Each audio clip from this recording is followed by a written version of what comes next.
Okay, so what I'd like to talk about today is I'd like us to finish up NP-Completeness, and this should have been the problem of the day, if I am correct. It has to do with the hitting set problem. What is the hitting set problem? It says, I'm giving you a collection of subsets of a set and a positive integer k. Does S contain a subset S prime such that, okay, I see, so it's subsets C of a set, okay?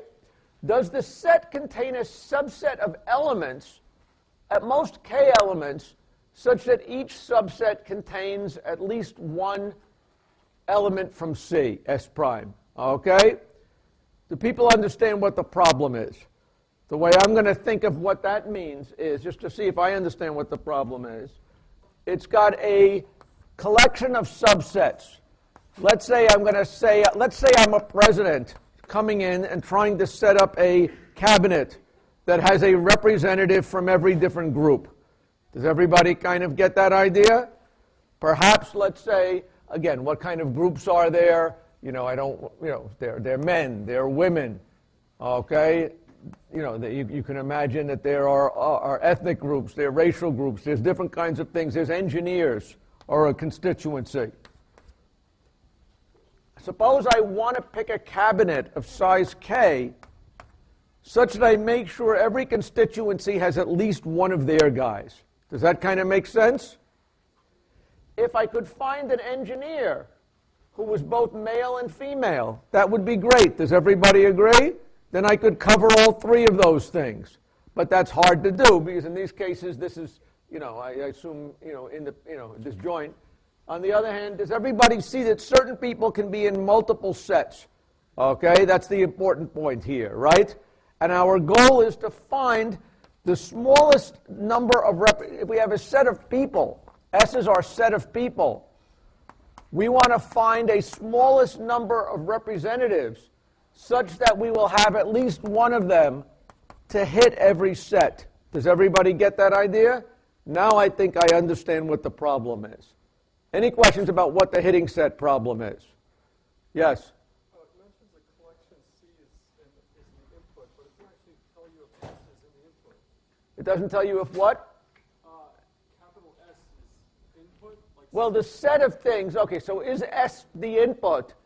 If S is not the input, well, you could take if these are the names of the people in each subset, if you took the union of that, that is S. Okay? What if the collection C doesn't have all of S? If C doesn't have all of S, then the answer is, so if there's somebody who's not a member of any one of the subsets you want to hit, they don't exist, right? Let's think what we're trying to do. We're trying to find a small set of people to cover all the subsets, right? Suppose you have some hermit who has never been in any, is not a member of any community. Would that person be a desirable representative to have? Okay? I say the answer is no. They cover nothing. Does everybody agree? So the effective set S of people we care about are the people who are in at least one subset.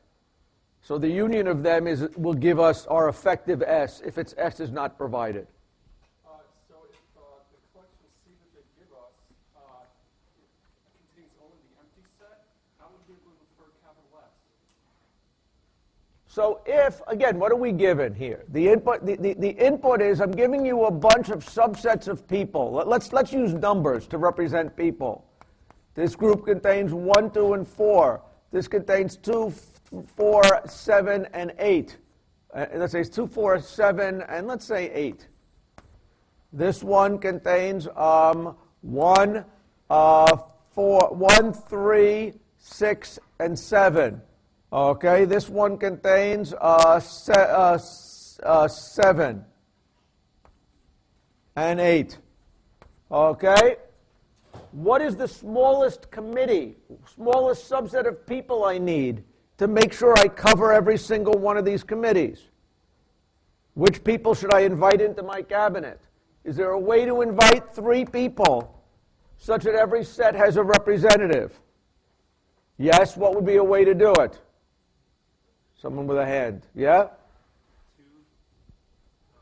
7, and 3. If I put 2, 7, and 3 in the cabinet, you're telling me, I get this one covered, this one covered, this one covered, and this one covered. Does everybody see that? Actually, do I need 3? If I had wanted to have a smaller cabinet, if I had 2 and 7, that would be enough to provide a representative. Does everybody see that? So a hitting set of size 2 is possible here. A hitting set of size 1 is not possible. Any questions? Yes? So if you find out later that S was all the integers from 1 to 100? If I found out that S was all the integers from 1 to 100, would that help me? I claim the answer is no. Because is there any reason why Mr. 100 is going to be a useful representative? Mr. 100 hits exactly 0 of the subsets, right? He gives me no power, okay? So I claim that if I give you the input from of what the subset is, S, that's good. If I don't give it to you, it's not a big loss, right? Because if you're not in a subset, you might as well not exist, okay? Any questions? Okay, good. So the claim here is we would like to prove that hitting set is NP-complete. Okay? So let's go and think about how we would do such a thing.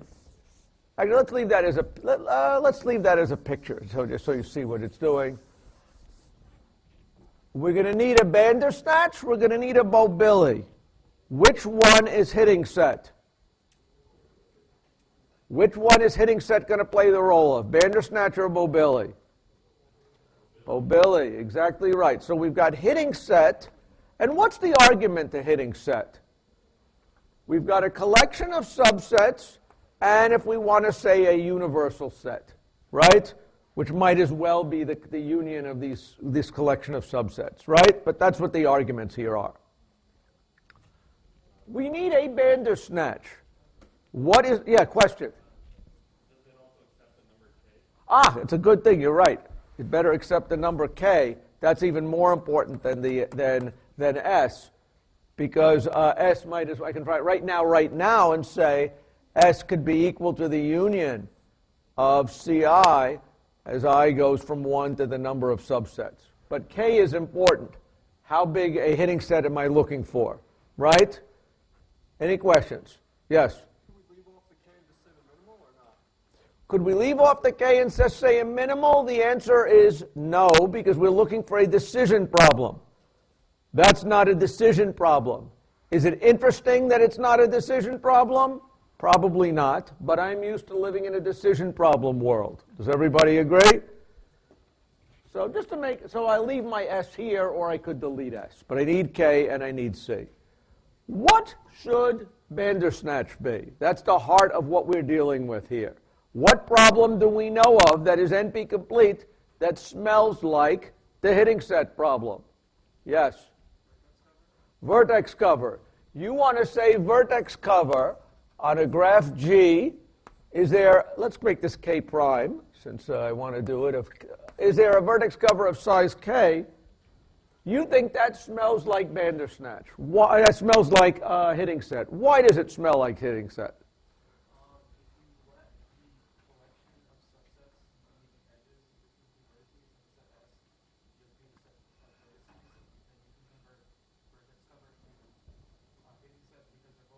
Okay, you're giving me now a reduction, which is good. But why do they, and that's ultimately what we care about. But at the beginning, we want to try to come up with analogies between problems. What analogies are there? Yeah? They are both cover problems. They both are about picking a subset of things that cover other things. Does everybody see that? So now I see these don't look like they're that, they look like they're cousins, okay? And it's probably easier to transform cousins than unrelated individuals, right? Okay? So now tell me how I'm going to do a translation. Do you want to give me the details of a translation or not? So to do a details of a translation, what do I have to do? I've got what S is. You need to tell me what C is. And you need to tell me what K prime is. Does everybody see that? To do my translation. What is going to be, and I guess that the interesting thing, what are going to be the subsets that I'm going to get from this graph, yeah?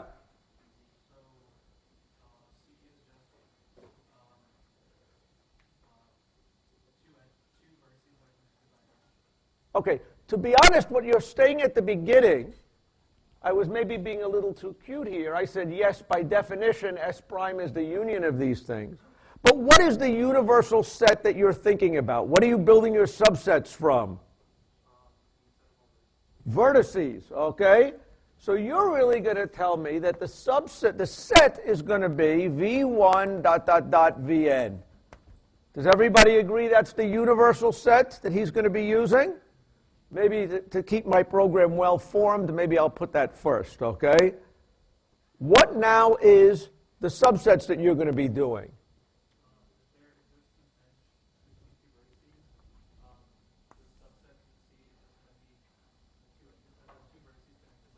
So you want to say E1, that the subsets are going to be E1 through EM, right?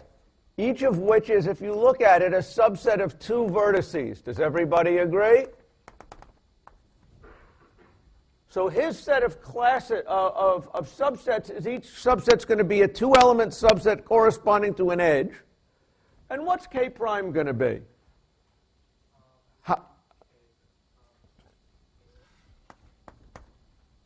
So let's think what he's saying now. He is saying, I am going to try to find, as my hitting set here, what do I want to do? I want to find a selection of elements from here, meaning vertices, such that every one of these subsets, meaning edges, has at least one of those vertices in it. Does everybody see that? And isn't that exactly what the definition of vertex cover is? Okay, let's go back. This is what I want to see vigorous nodding on, because this is, if not, we'll keep going till we get some vigorous nodding. Okay? Does everybody see what he's now saying here? What is vertex cover? Give me a set of vertices with the property that every edge has at least one of these vertices in it. Isn't that right? And is there a vertex cover of size k? Isn't that exactly saying, okay, is there a subset of k vertices such that every edge has at least one vertex in that subset? That's what vertex cover is, right? And now what are we doing? If we construct our universal set to correspond to vertices and our subsets to correspond to edges, and we want the smallest number of representatives such that every subset has a representative in it, isn't that exactly the right thing? If I find k prime, meaning k, elements of the universal set, meaning vertices, that cover all the subsets, meaning edges, I have found a vertex cover of the right size. Does everybody see this? Okay, how many people see it? How many people don't see it? Question like, I don't see it is a good question. Okay, any questions about what you don't see? Yes? The vertex cover, by definition, as we define vertex cover, it was the smallest number of vertices such that every edge kisses at least one vertex in the cover, right? That's what vertex cover was, okay? And that's exactly what we're doing here, yeah? Are the edges the actual subsets, or is an edge from a subset to another subset? How would you convert that to a graph? How would I convert this to a graph? That's doing the translation the wrong way. I want to convert a graph to this. So let's take a look at my actual construction. Okay? Let's say I've got here a graph named, let's look at my graph. let's say this is my graph. 1, 2, 3, 4, 5. Does everybody see that? I've got 5 vertices here. What is my vertex, my universal set going to be? Right? What are my subsets going to be? It's going to be 1, 2 is one of my subsets. 2, 3 is another one of my subsets. 2, 4 is another one of my subsets. 3, 5 is another one of my subsets. 4, 5 is another one of my subsets. End bracket. Right? Now, what does this mean? I claim that now I have given you what you wanted. I took this graph. I have transformed it. If I say, is there a cover of size 2? Is the same as, is there a set of 2 elements in here which will cover all the edges? Are there 2 elements here that will cover all the edges? That will cover all the subsets? Look hard at this instant. Are there 2? Which 2? No. Which 2? Which 2 of the which 2 elements from this? This is 2 and 5. If I picked 2 and 5, do I have a hitting set? Hit, hit, hit, hit, hit. Does everybody see that? And why is that? It's because exactly that those 2 vertices form a cover. Does everybody kind of see this, what the transformation is doing? Okay? Yes? So you translated that to subsets of size 2. Can you say that's equivalent to a bunch of subsets of any sizes?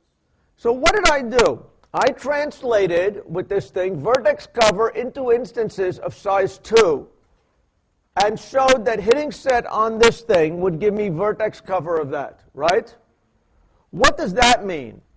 That means that hitting set is such a hard problem that even subsets of size 2 can make it hard. Did you see that? It could have been, my translation might have involved bigger subsets, right? I'm allowed by hitting set to have subsets as large as I want, right? But what this is saying is even if I just look at the tiny universe of hitting set problems where my subsets are not more than 2 elements, even that is powerful enough to do vertex cover. Okay? So do you see that when I did the translation, I had the power of freedom to do whatever I wanted? That my translation didn't involve big subsets is kind of interesting. It's not a weakness, it's actually a strength, right? Because even subsets of size 2 are going to be hard. Could I have done it where subsets of size 1? Is it hard to solve hitting set for subsets of size 1? If I have a group of 1, okay, let's say I need to form a committee where I need a representative, one of whom is Trump. I need to form a committee where one of them is Pence. I need to form a committee where one of them is Clinton. Is it possible to form a 2-element subset that I cover all the subsets? No, right? Because it being 1, I means I've got to include this guy, right? So in fact, it's kind of impressive that subsets as small as size 2 are still powerful enough to do a hard problem. That's kind of the interesting thing here. Any questions about that? Okay. So let's look at what you're supposed to... How many people don't see this yet? What I'm doing here? Any questions? Yes? Just a clarification. So if you need to form a committee where one's Trump, one's Pence, one's Clinton, and in all 3 of them there's a second member, I don't know, Obama. Would Obama then be a hitting set for this? So right, so if, let's say, all these groups, I had a choice of picking, I have to have a representative, either Trump or Obama, or Pence or Obama, or Clinton or Obama. What does that mean? I could form a hitting set of just Obama. Obama's better than worth all of them, okay? Which, okay? That's kind of the important point, right? Certainly he's worth more than any two of them combined, right? That's what it kind of shows. Okay? Any questions here? Okay? So what's to note about this? Okay? Note that a couple of things are important to note. First, the transformation is actually relatively simple. I mean, you see how I wrote it. You saw how I could explain it. He explained that, oh, the edges, edges represent subsets. The universal set represents vertices. He showed me something like this. He explained why it was the same. What's interesting, the transformation is relatively straightforward, and this transformation is very mechanical. Notice that it's pretty obvious if you look at it this way. Is it surprising that my hitting set here of size 2 represented a vertex cover of size 2? This is a graph. This is the adjacency list of a graph, right? It's really not like I did any real substantive thinking about it. It was a mechanical translation. That's what these reductions are. They are mechanical translations where you're not solving anything. You're simply reformatting it in a way that the problem understands it, and the fancy solver, the Mobility solver, would do the hard work of finding it, right? Any questions? It's not like I'm saying, oh, take this, find the vertex cover, and then translate it so I can see what the vertex cover is, right? I'm translating the input in a mechanical way, but a way that is still kind of so that this thing is going to do what I want in solving it. Okay? Any questions about that?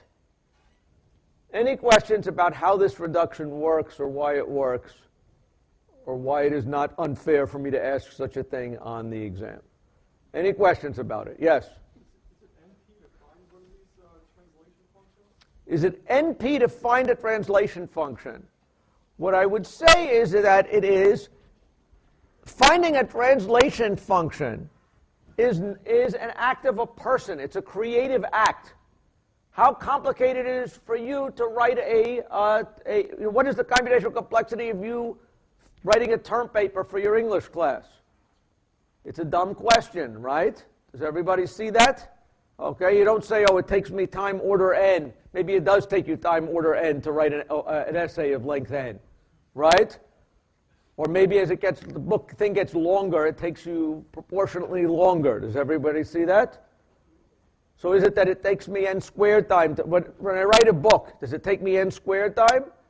If so, it would mean that as I write double the length of my book, I work 4 times harder, right? Is that true with you on your English paper? But see that's not the question to be asking here. This transformation was not developed by an algorithm. This transformation was developed by a person, right? What is the running time of the transformation is a fair question to ask, right? What is the running time of this transformation? If I give you a graph on n vertices and m edges, how much time will it take to actually do this translation? Probably something like order n plus m. It's not much more than reading the adjacency lists. Does everybody see that? Okay? So there's a time that's actually executed for doing the translation, and that we care about for, if your translation took exponential time, we would be in trouble. But finding the translation is a mental thing. It's a creative thing. And so that's not a computational question. Any questions about this? Yes? You can do this without limiting the size of the C subsets, right? So the question is, suppose you came up with an alternate translation of this that happened to produce bigger subsets, would your proof be as good? Is that kind of what your question is? And the answer is, for answering the question on the board, the answer is absolutely yes. Okay? You had to prove general hitting set was hard, right? And, so in principle, if you use all the powers of hitting set, which include having big subsets, right? I can't blame you for that, right? That said, if we agree This one is aesthetically a little bit better because the fact that it limits us to subsets of size 2 means that we know what makes it hard. The hardness comes in the transition from subsets of size 1 to subsets of size 2. And that's kind of nice to know, right? Doesn't mean you wouldn't get full credit on the homework if you didn't have it. But we agree that it's a, you see what the difference is, I think. Okay? Any questions? Any other questions about this reduction? Okay, and how you think about it and how you go back around to try to work these things out. Okay, so what would I like to talk about today? Okay, I would like to talk about my strategies for proving things NP-complete. Okay, again, you know that in general there are a couple of different kinds of ideas that typically come up in how you do this thing. The first idea is something called restriction, which is kind of like showing that your problem is a special case of that problem. Okay? That a special case of your problem is NP-complete. I would probably say this is like that category. Does everybody see that the special case of just hitting sets of size 2 directly captures vertex cover, right? So why is it surprising that vertex cover is at least as hard or harder than vertex cover? Hitting set is harder than vertex cover? No, because this is a very special case of it, right? That's how many of the proofs that you guys are going to do, because they're simple, look like. Any questions? There's other proofs that are, let's say, a little bit braver, where you need to make local changes in translating it, okay? So like when I think about how did you prove that 3-sat was hard? Well, we found a local way to take pieces of the sat problem and convert them to clauses of size 3 that meant the same thing, right? That's kind of where the class of proofs that I would put under local replacement. Any questions? And, let's go back there. Okay, boom. Okay, those are, I think, the main techniques that you guys might want to think about. Okay, now how do I prove problems hard? I happen to be proud of my ability to prove problems hard, okay? And part of that is experience and part of that is interest, okay? And part of it is, first of all, recognizing when problems might very well be hard, okay?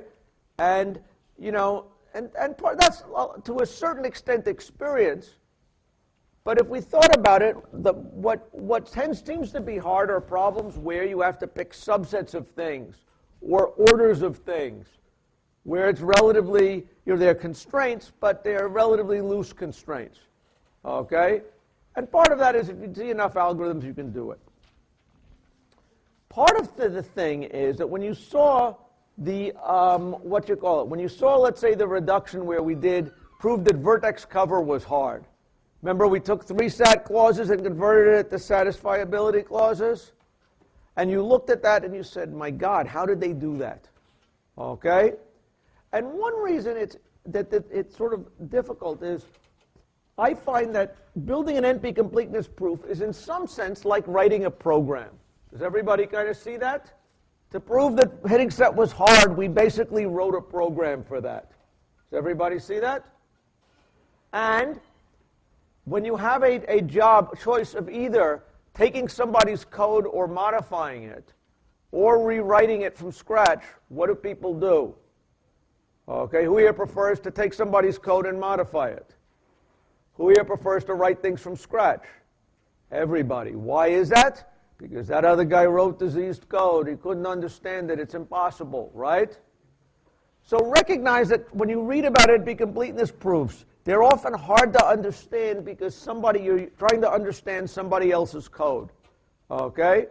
Once you understand the principles of these things, I find it's usually easier to redevelop. Someone tells me, here's a problem that's NP-complete, and they said, oh, here's a proof for it. I don't listen to their proof. I redo it, okay? Again, that takes practice. I'm not saying that's going to happen immediately. But what are the strategies that I use to do these things, okay? First of all, realize that when we're proving something hard, we want to do a Bandersnatch-Bobilli proof, right? And as we saw here, this was our Bandersnatch. This is the problem that we are picking, that we're trying to prove hard. This is the one where we choose where do we start, right? And so first of all, we should start from the problem that is most, smells the most like what you want your problem to be. But also, you want to start with the simplest version of that problem. Okay? Let's say that I told you that the traveling salesman problem, which involves weighted graphs, is NP-complete. And I told you that the Hamiltonian cycle problem, which is visit all the vertices in a graph, is NP-complete. Which would make a better Bandersnatch? The traveling salesman problem or Hamiltonian cycle? Okay, yeah? I will say Hamiltonian cycle. Why is that? Because here with TSP, you're translating some weighted graph. Hamiltonian cycle is translating an unweighted graph. It's a simpler thing. Do you see how you've got to translate every single instance of vertex cover into something? If you have a more restricted problem, there's less stuff to translate. Does everybody see that? Why did we like 3-sat instead of satisfiability? Because 3-sat, all the clauses were of size 3. It was easier to do a translation than having to worry about all the clauses of all lengths. Does everybody see that? So I always try to make my source problem as simple a hard problem as it can be. Okay? And so, recognize that you want a simple, make your hard problem as simple as you want it can be, rather than as complicated. Any question? Okay. Second, make your, your target problem, your mobility problem, as hard as it can be, as general as it can be. Does everybody see that? What is a better problem to use than mobility? What about weighted mobility? Is weighted mobility better than mobility? Where every thingamabob that would made up the mobility problem could have a weight on it instead of always being one? Does everybody agree that something that could solve the weighted mobility problem would be more powerful than something that could solve the unweighted mobility problem? Right? What about directed weighted mobility? Is directed weighted mobility where the thingamabobs can go in this direction or that direction? Is that a better problem to try to prove hard? The more powerful your problem is, the more general it is, the harder it is likely to be. Does everybody see that? So when I'm thinking about an NP-completeness proof, I am willing to, at least at the beginning for thinking about it, try to make my target problem more general if it's going to make it easier to prove it hard. And then later on, maybe I'm going to be able to get rid of those constraints. Okay? I wasn't really using the directedness of my thingamabobs. Okay? So now it works for undirected thingamabobs. Any questions? Okay? So that's a principle I like to have. The other problem is you got to select the right problem to start from as Bandersnatch for the right reason. Okay? Now, I, in general, when I'm thinking about things, only start from what and again, maybe we'll disprove me when I do something later. But in general, when I'm thinking about it, there's really only 4 problems I use a lot to prove things that are hard. One is 3-sat. 3-sat is a problem that, in theory, will always work. Okay? In principle, when nothing else seems appropriate, I go back to 3 satisfiability. What other ones do I know about? There was a problem that we saw at some point we saw the knapsack problem. When did we discuss the knapsack problem in here?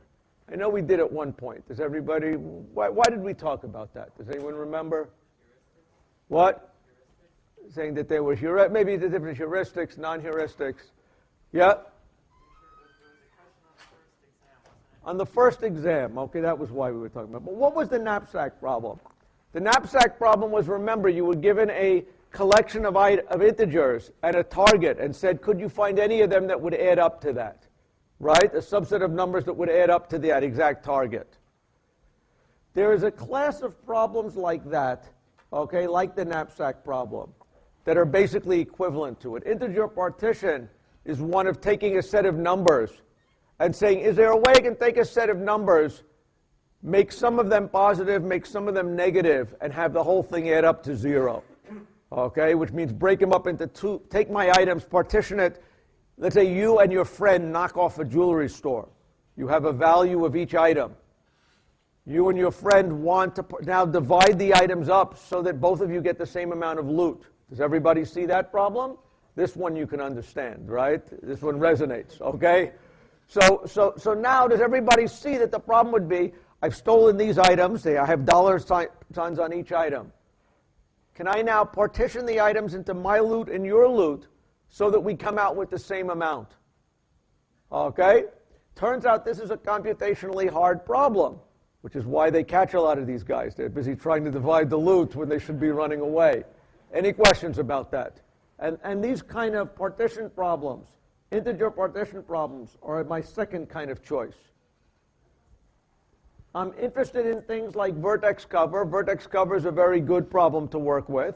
And by vertex cover, we saw vertex cover is essentially the same as clique, essentially the same as independent set. Whenever I have a sequencing problem, a subset problem on graphs typically, or sets, this is what I will use. Okay? Then for certain problems, I have orderings, okay, like TSP. And I know that Hamiltonian path and Hamiltonian cycle and flavors like that are hard. So if I'm doing a sequencing problem, I will typically deal with that. Yes? Can we use any of them that we used in class? You, for the exams, can use anything that we have used in class and know that that's hard, right? I think that's fair. That's certainly fair. Yes?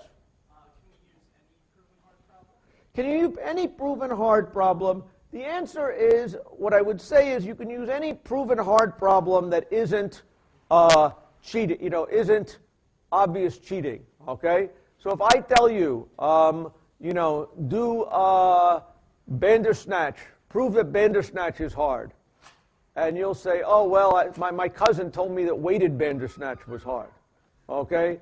Or, and you can't, so the problems you should use are the ones that basically we've talked about in here. Okay? So, like, if we can justify it, it's possible? You could say, is it possible? I would say it is undesirable. And the way that I would be thinking about it, when I think about proving a problem hard, these are the 4 that I typically start from. Okay? And that tells me that the right way for you guys to think about it is typically, you don't know too many other hard problems than this, right? You shouldn't be fishing for a lot of other hard problems to start from. Usually it's better to start from one of the basic ones. Any questions? Yes? You're welcome. If I ask you to prove something and you want to use Hamiltonian path, be my guest. Okay? That's fine. Okay? You may use any of these problems on the exam if you wish. Any questions? Yes? Well, chromatic number turns out to be a harder problem, but clique and independent set, to my mind, are the same thing as vertex cover. Did we see that those 3 reductions were so simple that they're really the same problem, right? So in my mind, they're the same problem, okay? If I use clique, it's the same as I'm using vertex cover, basically. Any questions? Yes? There's no problem you can't use. I can't imagine there's a problem that you can't use, okay? If you find a problem that is so close to what I am telling you, that is obvious, you're making up saying, oh yeah, my cousin told me this problem was hard, okay? Talk to me. But you shouldn't be doing that. That's not the way I look at it. A way to think about it is there is this book, this wonderful book, which I'll talk about in a minute, that has 400 different NP-complete problems in there. Right? And a terrible thing to do if you're trying to prove a new problem is hard is to look through all of these and say, which is closest Is it bounded component spanning forest? Or is it multiple choice branching? Or is it Steiner tree and graphs? Or that's the wrong way to think about it.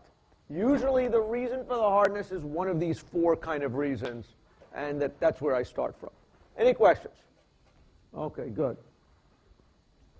The other thing is to recognize that you're doing your translation, you're trying to force this solver to come up with the answer for this. If you think about what are you trying to do in your translation, you're trying to force the hitting set solver to come up with an answer for this. In your translation, you've got to do the translations so that this thing wants to find this. Okay? And that's typically done by weighting things, okay, in such a way that if it picks the wrong thing, it's punished somehow. Maybe this is just a way of thinking about it. And again, what did I do? When we did the vertex cover, 3-sat the vertex cover thing, why did I make this gadget of a triangle to represent a clause? I found a way to punish you for taking more than 2 vertices in a triangle. Does everybody see that? I said you had to take 2 out of the 3, and you couldn't take more than 2 out of 3. Why? Because I limited the total count to being such that that you had a budget of twice the number of triangles plus the number of vertices. You didn't have a budget to pick up anything more than 2 of them, right? And that's kind of, I guess, the way to think about it. Maybe this is a little ill-formed, but that's kind of the way to think about it. And again, my goal is going to be to try to think at a kind of a high level. How do I make these problems the same? Okay? And then at a strategic tactical level, I'm going to maybe build little things to actually implement the sameness. Any questions about that? Okay, that's still probably nebulous. And the final thing, if you have a real problem in life, you were given the Bandersnatch problem, ACE problem by the boss to find a fast algorithm for. Typically what you should be trying to do is first try to find a fast algorithm. If you can't find a fast algorithm, you should say, hey, I wonder if this is hard. And then try to come up with an NP-Completeness argument. And if you don't find an NP-Completeness argument after a while, you say, well, maybe there's a fast algorithm. Why can't I do this? Okay? And you move back and forth. Maybe there's a dynamic programming thing that I didn't think about. Okay? And typically you move back and forth, okay, until you get the answer one way or another. Any questions? Yes? Did we see what? Cleanup. What cleanup? What is cleanup? I'm sorry, that was on the last slide. You said something about cleaning up. I don't know, just on the last slide, whatever it meant. How can I clean up? Where did I say cleanup? On the bottom bullet. How do I clean up things I didn't select? What does that mean? That often what you would like. In this last class, what I didn't get to go over, if you'll notice there is a missing lecture you never heard, where I basically proved that integer partition is hard. Okay? And if you look at that, there's going to be certain numbers that I created with the possibility that I had the freedom to pick them if I needed them. Okay? They were the quote-unquote edge numbers. That was a cleanup thing. But since I didn't go over that, that may not resonate here. If not, go back, look at that slide, and maybe it'll make sense. Any questions? Okay, good. Okay, so what I would like to do now is show you how I prove it. This is something I kind of like to do. I had this book of this book listed like 300, 400 NP-complete problems. And what I'm going to do is the following. Let me see if I can get, unfortunately, God knows, how do I make this smaller? Maximize it? What does that mean? God knows. Okay. This is a bit. Okay. Let me instead make it smaller. Minimize it. Oh, no, relax. Sorry about this. This is clumsy. Sad. Okay. Boom. Can I make this thing smaller? Can't I pick this or no? Sorry. Okay. Good. Let's now move it over. Sorry about this. This is what happens when it's partially, okay, here it's getting smaller. Good. Now, took a list of problems from that book a couple of years ago that were easy for me to explain. Some of them were not so easy to explain. And some of his problems fell into the graph theory problems, some were network design problems, some were set and partition problems, some were storage and retrieval problems, some were mathematical programming problems. Which type of problem do we want to do in here? Do we want to do let's go take a poll. Should we do okay, what are our choices? I guess our choices are graph theory, network design, what else was there? Sorry about this. Sets and sets, storage, and mathematical programming.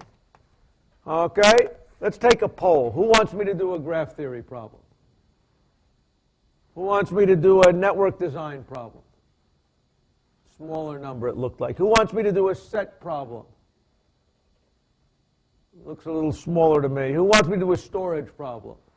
People say, what the hell is a storage problem, right? That looks to me maybe like a winner. And who wants me to do mathematical program? Ooh, rough customer. That's an upset. I hear mathematical programming. Is that right? Okay, good. Let's look at that. I need a volunteer. Who's a volunteer? Someone. It's not going to be that bad. Someone volunteer. You. Pick somebody else as a volunteer. Okay. Someone. So, this is impressive here. Okay, good. Okay. The one next to you. Pick a number, but 1, 3, or 1, 9, or 10. 10. Okay. What is NP-10? Let's see if I can find where mathematical programming 10 is. Oh, actually, okay. This one is integer knapsack. Okay. Interesting here. Okay.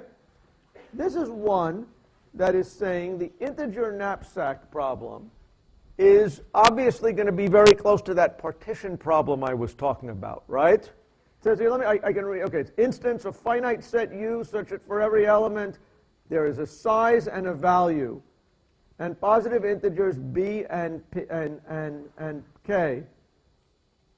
And there's a saying, is there a way to get a subset of elements such that, that I have a, a total value of greater than B and a total size of what I have used of size K. Okay? Any questions about that? So let's go back to this problem.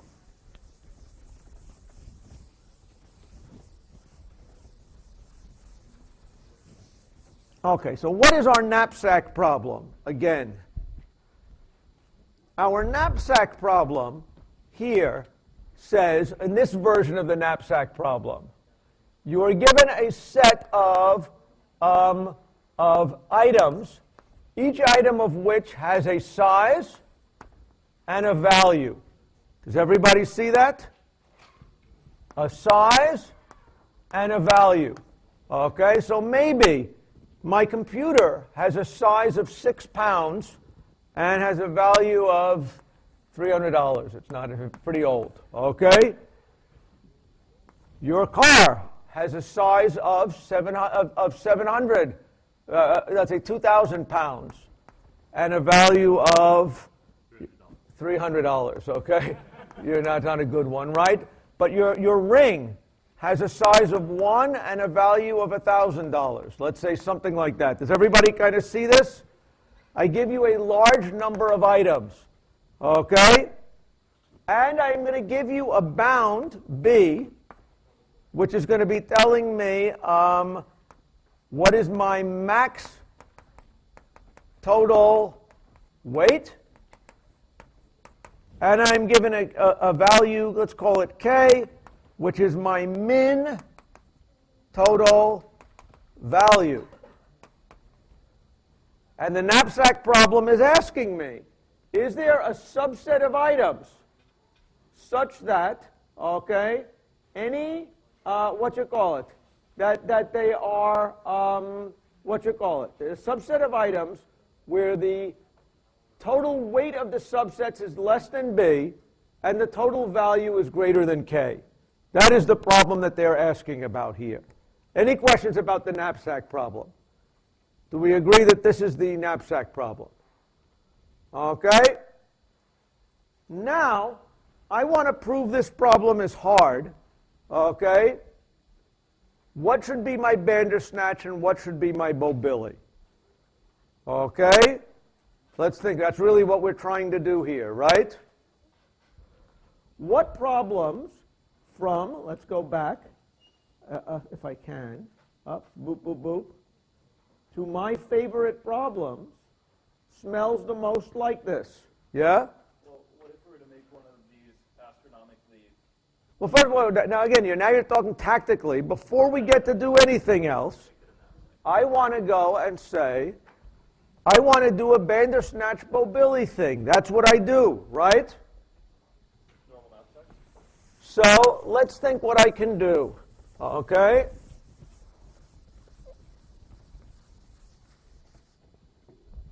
I have a, sorry about this, a Bandersnatch here and a mobility here. Which is my mobility going to be? New knapsack. This is knapsack. Does everybody see this? I'm going to call this knapsack. And the arguments here where I had a set of items, let's call this thing S. I had my integer bound B and my value bound, my weight bound B and my capacity bound K, right? Does everybody see that? Now I need a Bandersnatch. Which Bandersnatch should I use? Okay? And again, I'm only going to do it, since I'm doing this, I only know 4 different kinds of problems, right? I know about 3 set. Does this problem look like 3 set? You're saying, no, I'm scared of 3 set. But 3 set is about subsets, isn't it? So here I have to pick a subset of items. There I have to pick a subset of things to be true. It's not impossible, but let's see if I can do better. Integer partition. This is one where, to remember what my problem was, I had a set of, let me go to the other board just to make sure I have room for it. In integer partition, I had one set of items, and I wanted to come up with a way to split it. So I had, in integer partition, I had a set of items, 17, 3, 6, 12, 2, 1. Let's make it let's say that's enough. Is there a way to put these items, make some of them positive and some of them negative, so that the total weight was the same? Let's think about it. Certainly if we had a problem, let's say we had a guy where there was something where there was 1, something of value 1, 2, and 3. Is there a way the 2 guys could divide the loot equally among themselves? They could. Does everybody see that? In this case, is there a way for the 2 of them to divide the loot up equally? You say yes. If yes, show me how to do it. Anyone who says yes, show me a way to do it. Okay. Does anybody have a yes? I don't yet have a, yeah, you have a yes? What is it? 17 and 6. The other guys get 3, 12, and 2. Is that right? And 1. Okay, this guy side gets 23. This guy gets 15. Wait. Who else? What am I missing here? This side gets 15, 17, 18. Does everybody see that that's not good enough yet, right? Is there a way to make it balanced? Okay, this is the hard. It doesn't look like there's a way. Is there a way I should change the problem so the answer is yes? Okay. What if I turn that 3 into an 8? See, again, you didn't read it right. Now what do I get? Suddenly, this side is equal, right? Does everybody see that? Okay. So this is my problem of integer partition.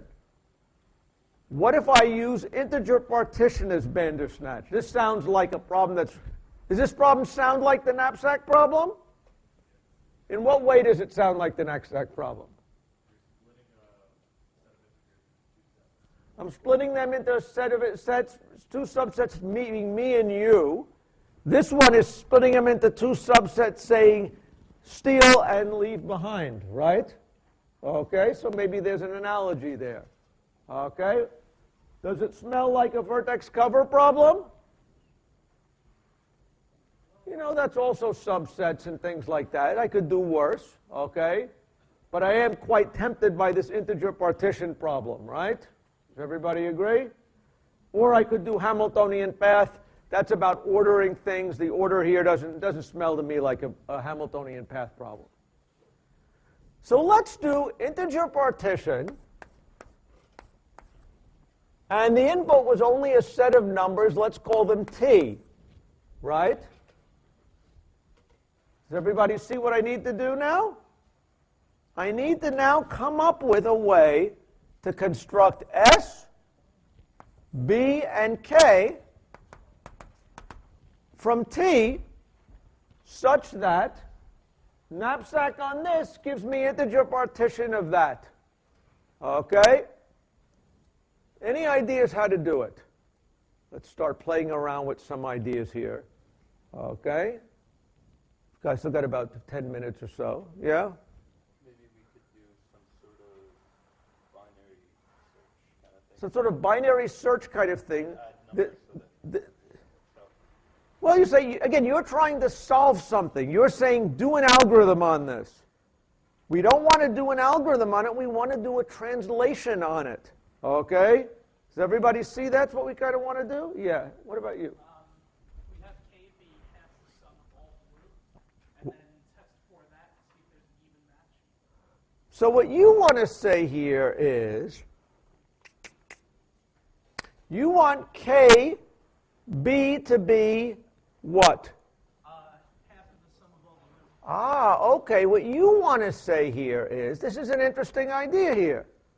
What if we say that b is equal to the sum as I goes, I should probably write it over here. This is a good enough idea. Maybe I'm going to do it. What if b is equal to the sum as I equals from 1 to n of ti, and you want to say divided by 2. Is that right? Okay. And you want k to be what? B was the maximum total weight we were allowed. What was the minimum total value you want to have allowed? Yeah? You want to have this be B. And what do you want the individual items to be? Yeah? So for each item, it will be similar to T, but each item will contain two same value of T. Does everybody see that what he wants to do is do T1, comma T1 as the first pair, T2, comma T2 as the second pair, right? Dot, dot, dot, Tn, comma Tn as the last pair. Okay? That's what he wants to do, right? Are we optimizing? We're optimizing for both weight and value. So the powerful knapsacks problem has the goal of where we can optimize for both weight and value. But what you're sort of getting at is maybe this is too strong for doing we don't need all that power to do this little integer partition. Is that what you're really saying? You're really saying here, suppose we have the property that everything weighs the same amount of its value. Okay? These are gold items. We weigh that the value is a price per pound type of thing, right? But you're not allowed to break them. Okay? No one would break a gold thing, right? So what is this saying now? Here, if I'm understanding what you're saying, find me a subset of weight, okay, at most n, Okay, at most half the total weight, okay, whose value is at least half the total value. Does everybody see that the only way you can do it in this case, since weight equals value, if you find a subset of half the total weight, okay, then you've got a subset of half the total value. Does everybody see how we're kind of combining those two ideas? Okay. Let's think again whether this is true. Does there exist a subset of items which has at least half the total weight, but okay, take it back, at least half the total value, and at most half the total weight? If weight is equal to value, that says that the only thing that we're interested in is something that is of half total weight. Does everybody see that? Sure, what if I want a subset that gives me all the value? Take everything. But you're constrained by not taking something more than a certain amount of weight, right? How do I take something with minimum weight? Take nothing, but it has no value. Because we have done our translation where weight equals value, does everybody see that if we find a subset, that if we demand a subset of what is essentially exactly half the weight of the total, that is solving exactly this. We're going to take the elements we get back from this, set them negative, make the rest of them positive, and it will be even. Does everybody see that? Does everybody see that this transformation does exactly what we want it to do? Okay? How many people see it? Okay? Any questions? Yes? Should we have started with restriction? Okay, when we talk about should we have started with restriction, the question is, what is the style of proof is this? Did I take this and restrict it to an NP-complete problem? Actually, in some sense, Knapsack seems more, this is what I'm doing, a little local construction, I would say, right? It's not that it's a special case that is true. Notice this thing is working on pairs of integers, where this thing is, the Knapsack is working here on pairs of integers, where this is working on integers, right? So I had to do some kind of a local construction on it. Okay, so it wasn't really like, so I would say, a little local construction here. This isn't really that this is an obvious special, this isn't an obvious special case of this. But by a little massaging, they're the same thing. Any questions about this? Okay? About how the strategy works, why this reduction is right? Any questions like this? Again, if you read the war stories, I come out as the hero because I find this problem, the proof so easily. This time we got very lucky, right? There's no need to, the heroes are in here because it's a very simple problem. Any questions about that? Okay, yes? So could we have restricted this to the unweighted knapsack to start? So the question is, if I knew what the unweighted, okay, you want to say now, could I have restricted this? Now, let's look at what the powers that this proof tells us. Remember, in the original knapsack problem, we had the choice of different weights and different variables. One thing we learned from this is that, that knapsack is hard even if the weight of every item equals its value.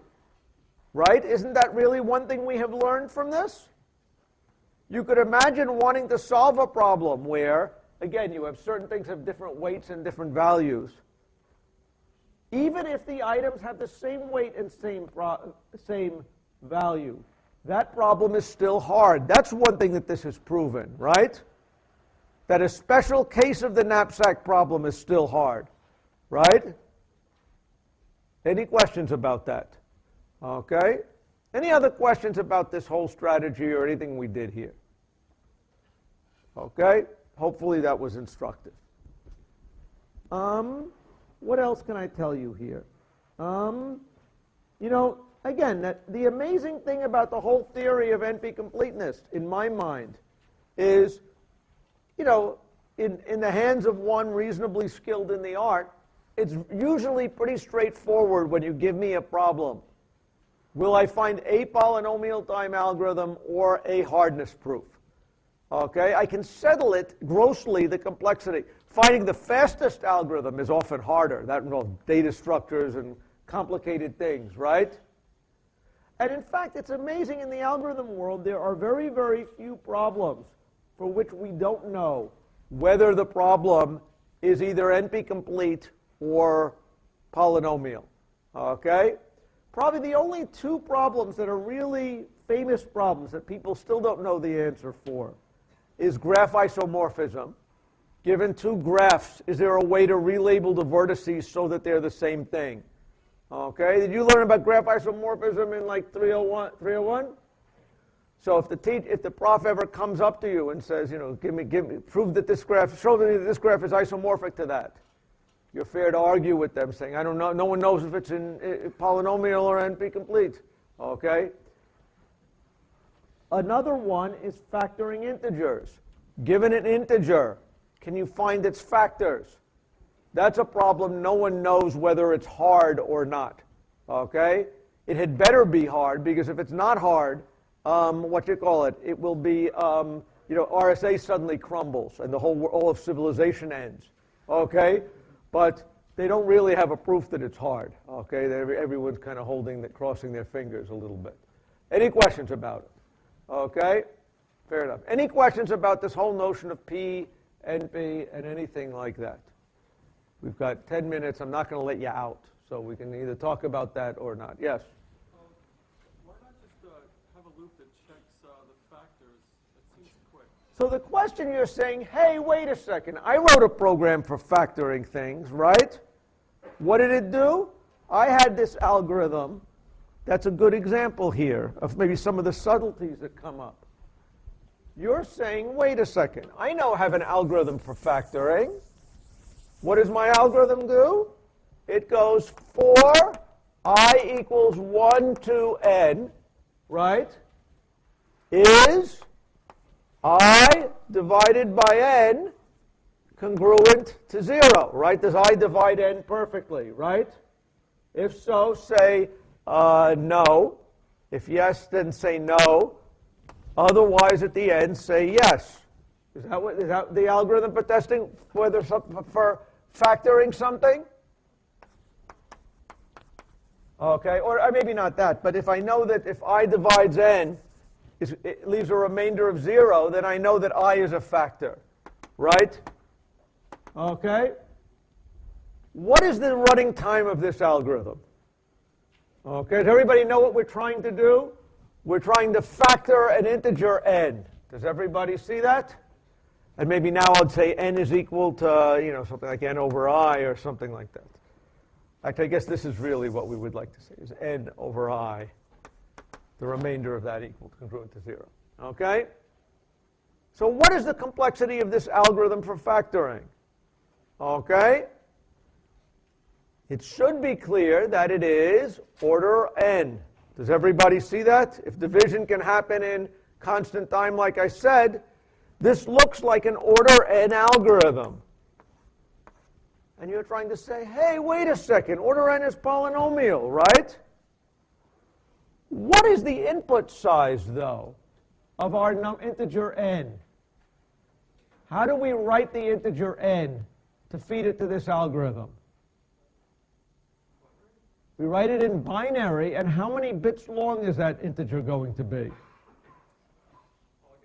Log n. Does everybody see that the input here is going to be log n bits, right? So if we have an algorithm that is taking order n time, how much time is this taking? This is taking 2 to the order log n bits, to the order log n. Do you agree? This algorithm is really exponential in the size of the input. Okay? And that's kind of really what the condition is. Okay? It's not, is the number big? but is it exponential in the size of the input? And for certain problems that depend upon big binary numbers, this is kind of what the distinction is. Okay, does everybody see why factoring is not easy? The input was of size log n. The running time was order n. It was exponential in the size of the input. Any questions about it? Any other questions about NP-Completeness or big O or any of this kind of stuff? What this stuff means? Okay? Any questions? Okay, how many people have ever heard of the P equals NP problem? Right? So what does that mean? Okay, what is the P equals NP problem? So this big question of is P equal to NP, right? What does that mean? P is the set of all problems which you can solve in polynomial time. Okay? So shortest path is sitting in P. Edit distance is sitting in P. Anything we can do in polynomial time is sitting in this class of problems. NP, we said, stood for non-deterministic polynomial. It said it's the set of all problems we can check the answer for in polynomial time. What is the difference? Remember we talked about there's a distinction between problems that if it was on the exam, you could solve them, and problems that if you looked at the other guy's paper and he had the right answer, you could be convinced that he had the right answer. Does everybody see that?